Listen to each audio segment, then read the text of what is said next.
Go A's! Hey everybody, welcome to, well, every night is special, every live stream is special because they're new. A special live stream about the Oakland A's new proposed ballpark at Howard Terminal. And to recap, for those of you who may be seeing this and hearing about this news for the first time, the Oakland Athletics, after a few months, actually it seems like just a short time ago, hiring Danish architecture firm, big architects, big for,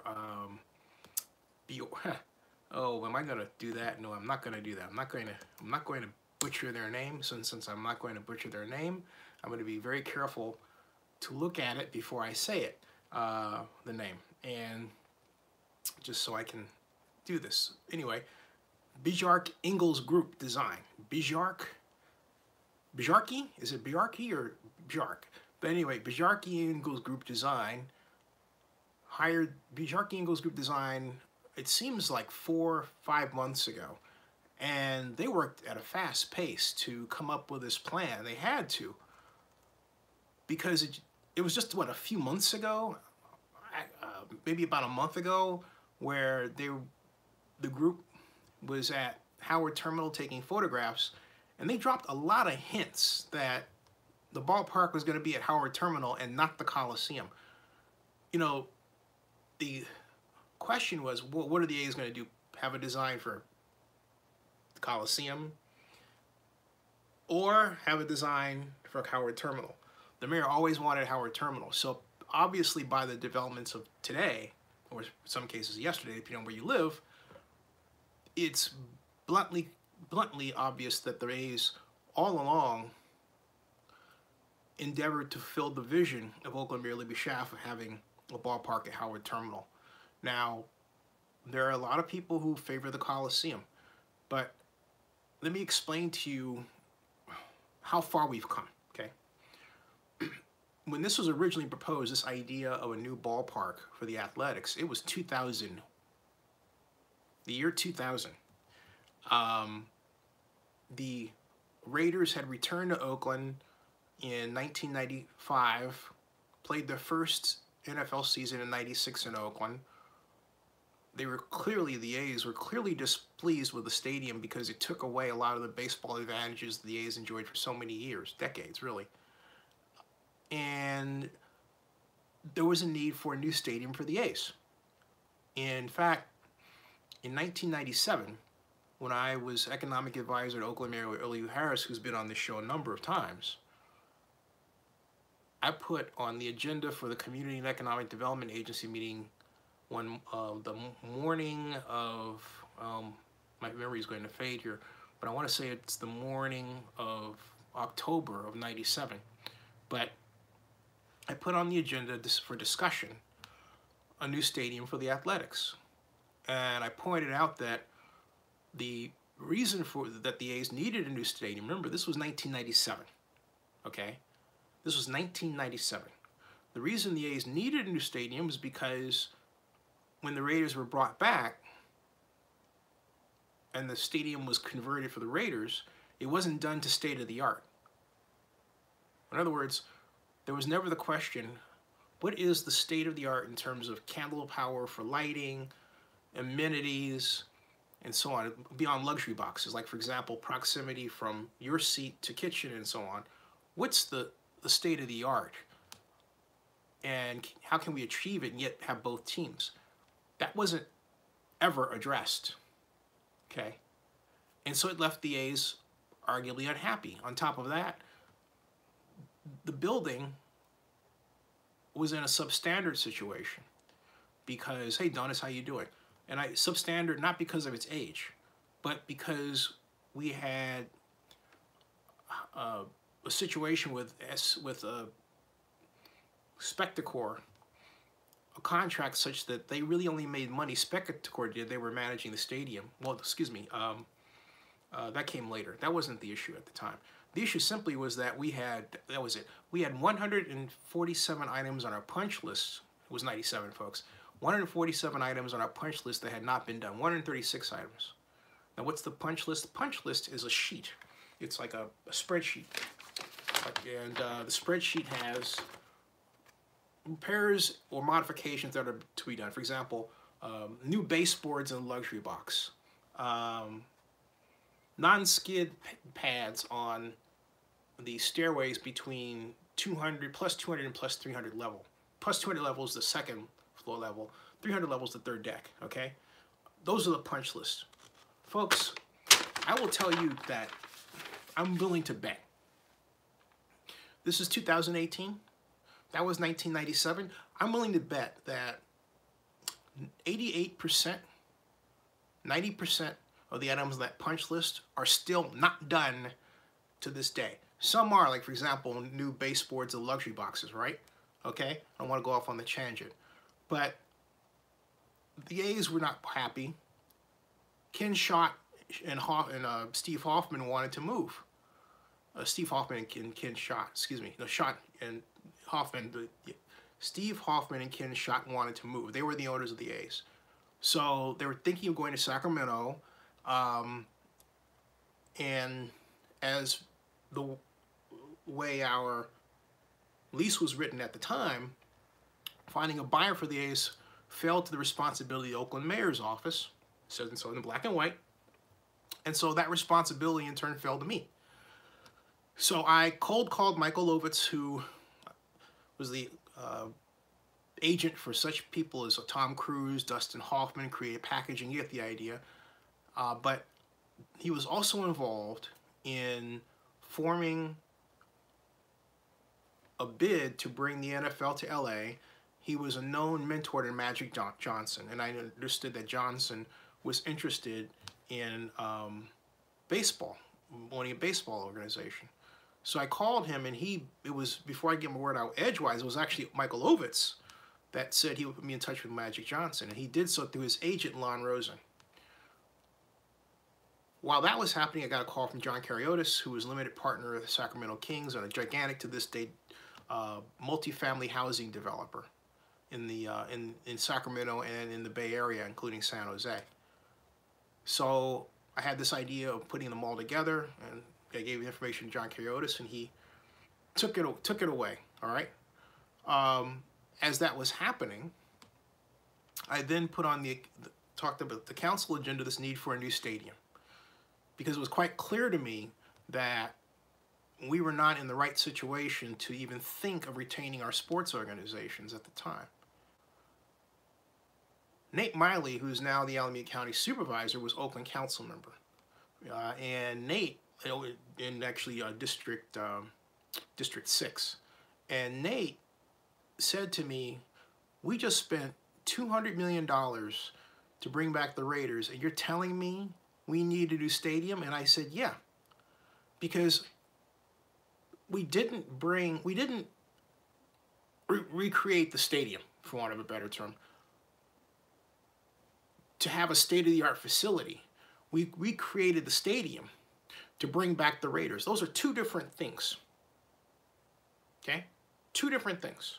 Which means the original proposal we had was $800 million. The city council took one look at that, $863 million. The city council took a look at that, said we can't afford it, and didn't do it. It was scaled down to the $227 million bond issue paid for by the PSLs, which of course we didn't sell enough of, and you know the story from there. That scale down took out a lot of improvements that would have made the stadium better, but for both organizations. But it was never seen, okay? We never did it. And there was no plan to go back and say, okay, we don't have enough money here, but then here, here, and here, we'll add more, right? Nothing like that. So Nate was responding to that. And I basically sounded the warning right then. We didn't have a plan for retention of our sports teams. Look, let's take the sentence retention of our sports teams. Let's take this sentence in full. We didn't have a plan for retention of our sports teams, all right? We didn't have a plan for retention of our manufacturing jobs. We didn't have a plan for retention of our fill in the blank. That's economic development. We'd never done sports economic development in Oakland. It's always been a piecemeal affair based on how one or two or three elected officials or prominent business people felt about a particular owner of a sports organization. It's not a professional way, but it's been the Oakland way since we got involved in this. And so that is a large reason why we're in the situation we're in today. So in that area, in this, we've had more examples of disinvestment and disrespect and mistrust than I can count on my fingers, literally. So to have someone like Dave Cavall come in, the president of the A's, and very quickly and professionally fashion a plan that not only produces a ballpark that's state of the art, but makes the bold, giant, and daring statement that Oakland can be that shining city on a hill. And I say that because that's how I pitched Oakland. We were bidding for the Super Bowl, the 2005 Super Bowl in 1999 through 2001. Oakland, my tagline was, Oakland is a shining city on the hill, America's best example of diversity, the best place for the Super Bowl. So I haven't seen anybody express that Oakland was the best and deserved the best since then until what I saw today out of Dave Cavall with respect to sports and economic development. It's a great moment. It's a great moment. And I ask anybody that's out there, I know there are not a lot of people out on this right now, but well, 21's pretty good. I'll take that. I'll take 2, 21, 2, whatever. But I ask you to lend a word. There are people who are going to denounce this. Already there are people who are saying, well, it's corporate welfare. If a person says it's corporate welfare, tell them right off the bat they don't understand the deal, because there will be public subsidy. There has to be. And I'll explain why in a second. But it's not overwhelming. But what they will counter with is that it just creates minimum wage jobs. Folks, and you can please research this yourself if you have doubts, or even if you don't have doubts, do so. The average wage for a stadium job is $68,000. Okay, $68,000. The problem we have in Oakland is that generations have passed and people have come into Oakland with this idea that you can only make money doing a check job. No. So this stadium is going to bring a lot of jobs that are moderate to low skill, but pay well. They pay well. So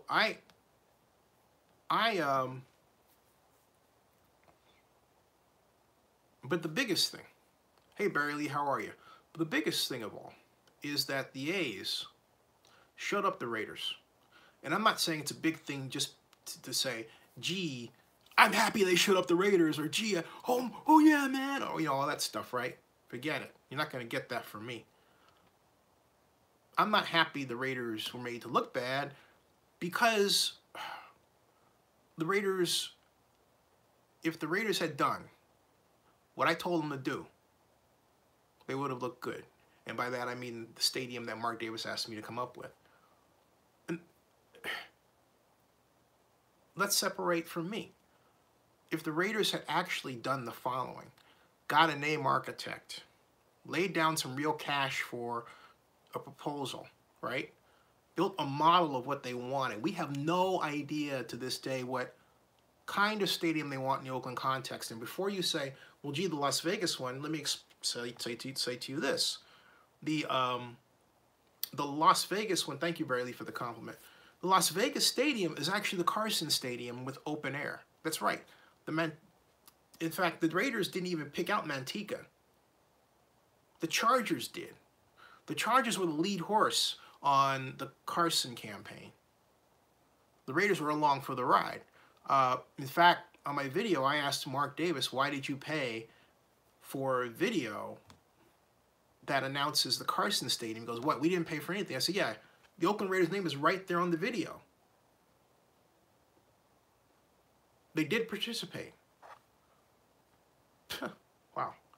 So the Raiders have never given Oakland anything to say we really want to stay here. The A's have made it quite clear they more than want to stay here. They want to fashion for themselves a fiscally healthy future. And to that, not just Dave Cavall is to be applauded, but my longtime friend of 35 years, Dave Vernetti, who's the A's vice president of stadium operations, is to be applauded because his little imprints, his behind-the-scenes ways all over this. And of course, the Fisher family as well. So this is incredible, absolutely incredible. And to see us go from where we started in 1997 to 1999 to all the fits and starts in between, to be at this place, even though we still got a long way to go, it's a great place. It's a great place for the city. A true driver of real civic pride. Barry Lee asks, so what does the future hold for the old ballpark and the arena? And, you know, that's a good question. Their design, they want to maintain, the A's do, the arena. I don't like that they erased the stadium. In fact, it looks like, if you've seen it, how many people have seen it by a yes or no, Y or an N? But if you've seen it, it looks like, for all the world, the A's are trying to erase the Oakland Raiders from Oakland. It's like, you know, we know you're moving in Las Vegas, so we're just going to, like, take you out of the picture, you know? That's what they did. They took the A's took the Raiders out of Oakland's future stadium picture with an artist rendition. They made a primal scream, hey, you know what? You got to go because you're not supposed to be here. That's what they did. And the A's don't do anything by accident. That was intentional. And I say this because we're talking about a team that would troll the San Francisco Giants during the Bay Bridge series. Remember that? They trolled them, okay? I mean, trolled them. Ryan Abbott says, recently saw the video on the tunnel from the Sacramento Kings to Sacramento A's Raiders multi-purpose stadium where they put part of the foundation in. Anyway, the A's were trolling the Giants. So in that context, you know that Dave Cavall and the A's were sending a statement to the Raiders. You know what? This is A's country. This is baseball country. You're not thought of here. Now, I think, you know, that was a very reckless thing to do. But to answer your question, Barry, I know that's what the A's want to see, but I would be very surprised if at the end of the day, that's actually what came up. I don't see that happening. Maybe asked me, are you going to the A's open host tomorrow at Harrison on the stadium? I'm not. I'm here in Georgia. I'm not coming back until Friday. And at that, I'm wondering if that's a good idea because my mom was just so tired. But I've got to get my stuff out of I got to get my stuff, my place. That said, however, I will have Richard Hike has kindly agreed to put the A's event on live stream. So it will be on live stream on Zenny 62. If you know what Richard's like, or if you don't, just say, hey, is Richard here from Zenny 62? Or Richard Hike. He'll raise his hand, go over and say something. You know, give us your thoughts about this new, exciting new project. It really is something else. The open house. So, I think it's at the A's headquarters, right? I believe. It's at the A's headquarters. So the other thing, okay, let's other housekeeping costs. It will be $850 million. How do I know that? A source very close to the situation told me that the cost is going to be between 750 and 850 million. Now, personally, I think that could go up to $1 billion. The seat count's about 34,000 seats. It will be, let's see, $850 million, and it will be Baseball Village. In fact, I wrote a piece on this at Oakland News Now. It will use the Baseball Village financing model. Now, what is that? The Baseball Village financing model allows you to use buildings around this. Let's say, first of all, it establishes a district, and that in the buildings in that district are under your control with the city, and you can use the tax money from those buildings earmarked for a bond issue that then pays for the stadium.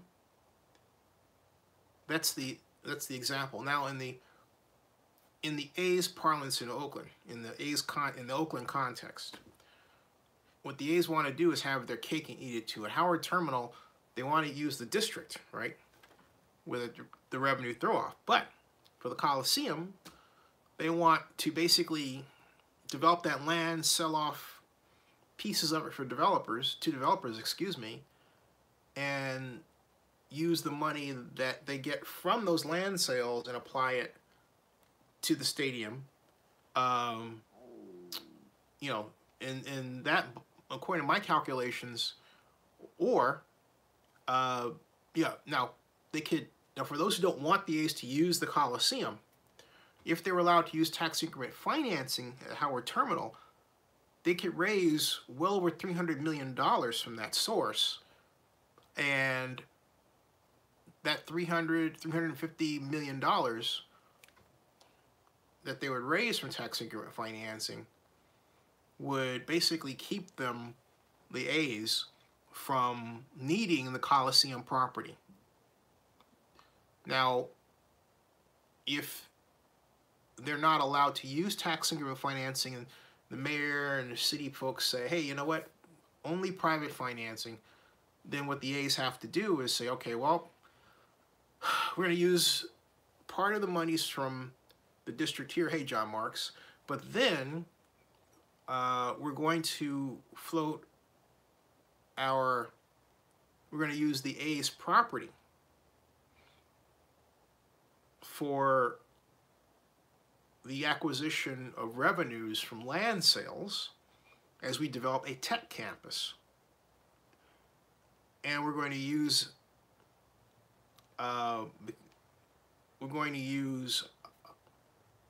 fees, rental fees, on a per square foot basis, and use that cobbled together fee structure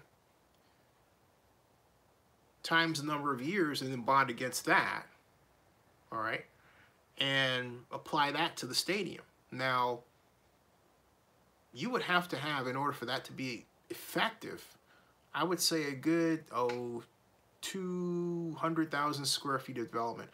The good news is that Coliseum City, as it was proposed, can do that. So Donis says, Inman Forever says, I'm happy the A's in Oakland gave the Raiders the double bird in their rendering. About time this town stood up to the NFL bullying and stupidity of leaving a loyal town. Donis Jojo says, can really Oakland get a new football team, or they just foiled it altogether? No, I think they can get a new football team. I think Oakland can pretty much do anything it wants to if it focuses. If it focuses, okay? John Marks says, I think the A's have a good deal brewing with the city of Oakland. Ryan Abbott says, San Diego Padres did the same thing with property taxes on land that was acquired around the stadium, but property taxes is a state income, I believe, and not county. Now San Diego's paying out of pocket. Now, actually, property tax there is divvied up just like it is in Oakland. It's under the same Proposition 13 rubric. So you have part of the money going to San Diego, part of the money going to, well, San Diego County, part of the money going to its flood control district and other taxing agencies, as they're called. And so that's how your dollar is divvied up. Now, if it's redevelopment, the redevelopment agency or the investment organization holds that money from property taxes, okay?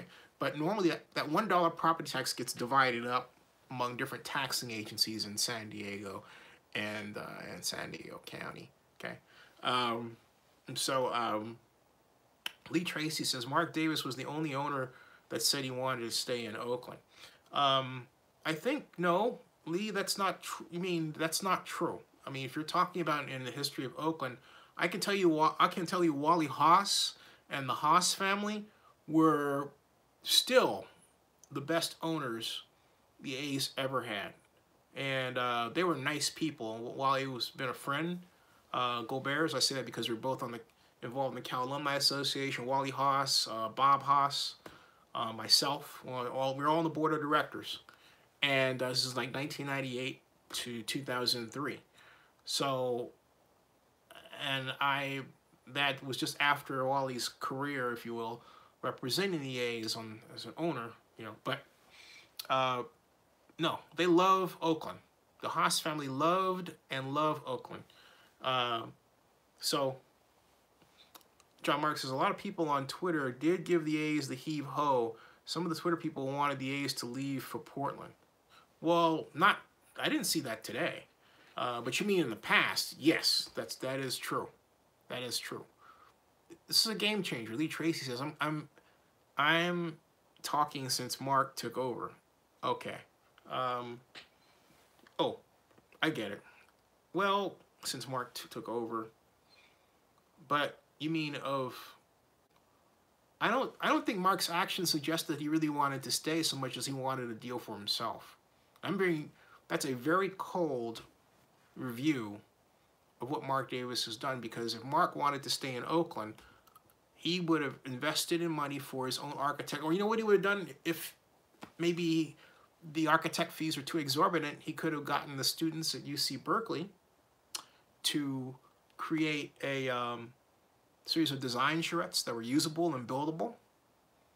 Made this big to-do out of what he wanted to do with a press conference.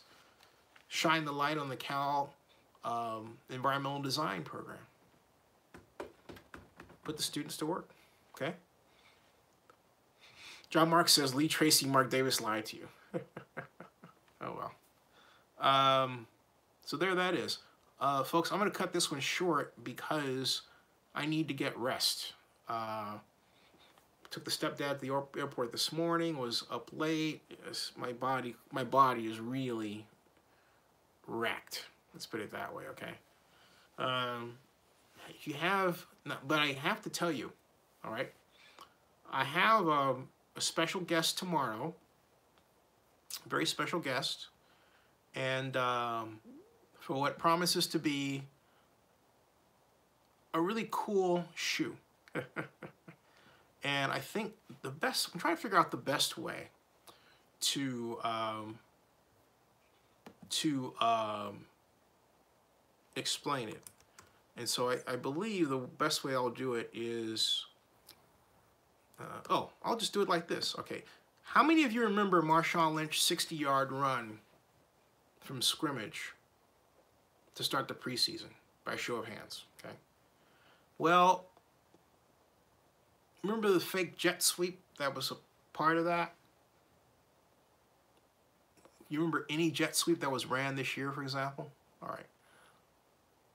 Or the person that's coming on my show tomorrow is basically the guy who is the first, and I'm hesitant, he didn't actually invent the jet sweep, but he invented the use of the modern jet sweep. His name is Ted Say. And so Ted, ironically enough, actually lives in England. And so he's going to be on at 3 p.m. time Thursday, his time, okay, and which is tomorrow, and I'm having him on 10 p.m. Eastern. Ted Say. Ted, because John Mark said Ted who? Ted Say is Ted S-E-A.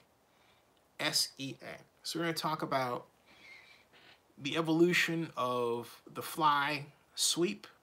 We're going to talk about how teams are using it. We're going to talk about the problems with the Oakland Raiders as he sees them. All right? Should be really interesting. Ted Say is my guest tomorrow. Note the time, 10 o'clock Eastern, which is 7 o'clock on the West Coast. Okay? Ted Say. And so anyway, Ted says, I think I was probably the first to put the fly sweep in series in a one-back setting under center. That, yeah. So that action, the Rams won, the Rams run. Try saying that 3 times real fast. The Rams run that action many times a game. Many teams do. I'd like to know where it started. Ted Say is going to fill us in. All right. Good night, everybody. I'm going to get some rest. I really need it. Hey, thanks a lot. Go A's. Go Oakland.